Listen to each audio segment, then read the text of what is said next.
Hey, to set up voicemail on the Samsung Galaxy S24 or S24 Plus, you will have to click on the phone dialer and then tap on the three dots in the right upper corner and select Settings. From this, you will have to actually scroll down until you find voicemail. And now, as you can see, we've got the voicemail number that we'll have to input. So in the most cases, you will probably input your own phone number. So let's say that this is my phone number. I have to click OK.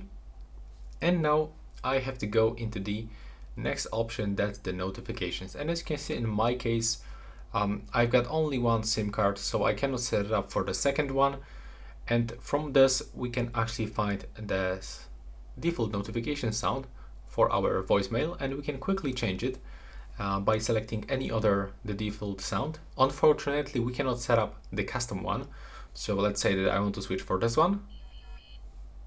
And from this, we can also manage the notification sound volume. From here, we can also enable vibration for the voicemail. We can also get this voicemail content on the lock screen, so you'll actually get the notifications when you have any voicemail messages. And also we can turn on and off app icon badges. And that's basically it. So right now, please subscribe to my channel and see you in the next one.